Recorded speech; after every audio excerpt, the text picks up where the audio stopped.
Hello साथीहरु, योभन्दा अगाडिको भिडियोमा चाहिँ हामीले डीबीको लागि चाहिने फोटो कस्तो हुनुपर्छ, त्यसको साइज कति हुनुपर्छ, पिक्सल्स कति हुनुपर्छ, त्यसको रिक्वायरमेन्टहरु अरु के हुन् भनेर हामीले जानिसकेका छौं।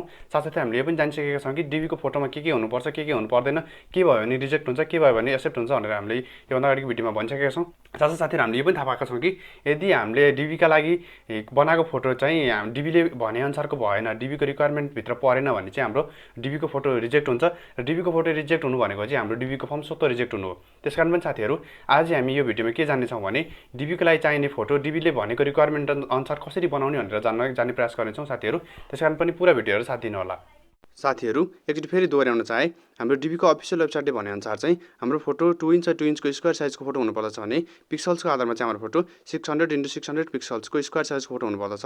यसका साथसाथै हाम्रो डीबीको लागि चाहिने फोटो चाहिँ 240 केबी भन्दा ठूलो हुनु हुँदैन र सेतो पर्दामा खिचेको हुनुपर्छ, कान प्रष्ट देखिएको हुनुपर्दछ र उक्त फोटो चाहिँ साथीहरु हामीले जेपीजी वा जेपीजी फर्मेटमा सेभ गरेको हुनुपर्दछ।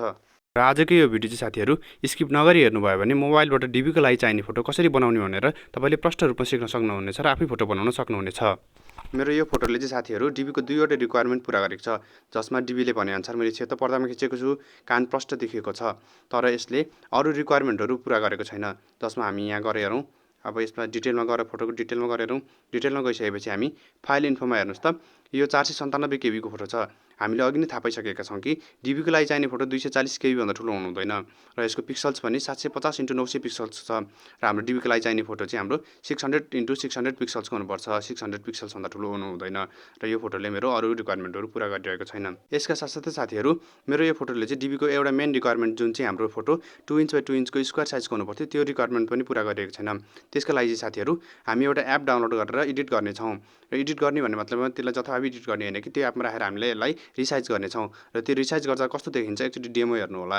यसमा हेर्नुस् त मेरो यो फोटोले चाहिँ डीबीको सबै रिक्वायरमेन्टहरु पूरा गरेको छ, जसमा चाहिँ मेरो यो फोटो सेतो पर्दामा खिचेको छ, कान प्रष्ट देखिएको छ, 2 इन्च 2 इन्चको स्क्वायर साइजको छ र यसले चाहिँ डिटेलमा गएर हेर्नु होला अरु रिक्वायरमेन्टहरु पनि पूरा गरेको छ।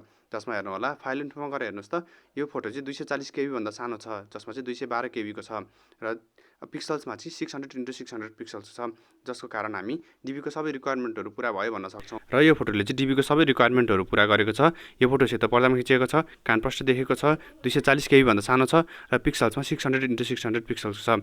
अब साथीहरु हामी यस्तै फोटो कसरी बनाउने भनेर सिक्न गइरहेका छौं। तपाईले मोबाइलबाट सेतो पर्दामा फोटो खिचिसकेपछि तपाईलाई एउटा एप चाहिन्छ जुन चाहिँ एप हो पासपोर्ट फोटो एडिटर, जुन चाहिँ गुगल प्ले स्टोरमा सजिलै अवेलेबल छ।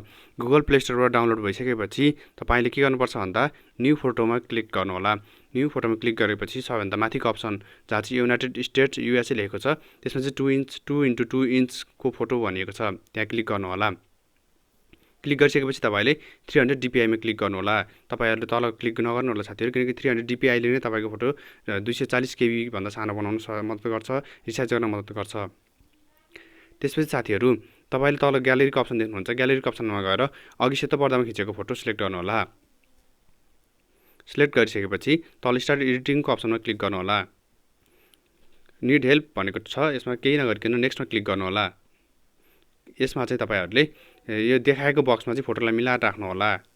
यसरी मिलाएर कान र सबै बडीको पार्टहरुलाई एकदम मिलाएर यसरी मिलाएर देखाउनु होला।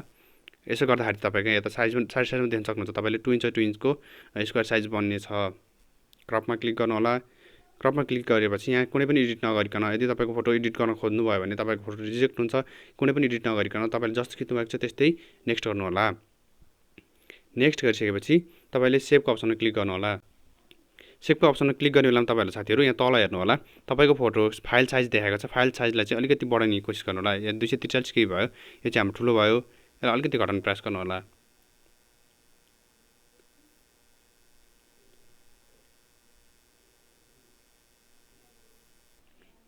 हाम्रो फोटो 206 केबी को भएको छ। 206 केबी भनेको 240 केबी भन्दा सानो फोटो भएको छ र यो फोटो चाहिँ हाम्रो जेपीजी फर्मेटमा छ। यसरी तपाईको डीबीको लागि चाहिने फोटो तयार भयो। अब तपाईले ढुक्क भएर आफ्नै मोबाइलबाट डीबी भर्न सक्नुहुनेछ।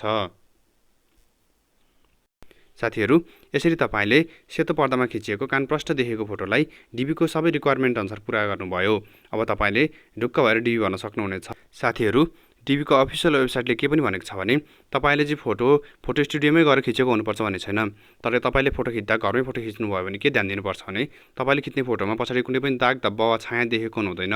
यसरी कुनै पनि दाग धब्बा वा छाया नदेखिकन फोटो खिच्नु भयो भने तपाईले घरबाट खिचेको मोबाइलबाट खिचेको फोटो पनि एक्सेप्ट हुन्छ र त्यो मोबाइलबाट खिचेको सेतो पर्दामा खिचेको फोटोलाई चाहिँ यसरी एपमा हालेर रिसाइज गरेर तपाईले डिबीको सबै रिक्वायरमेन्ट पुरा गरेर बनाएर राख्न सक्नुहुन्छ। अब डिबी खुल्न केही दिन मात्रै बाँकी छ साथीहरू, यसरी फोटो तयार गरेर बस्नु होला र आफै घरबाट डिबी भर्नु होला, अरूमा भर्न पर्नु होला।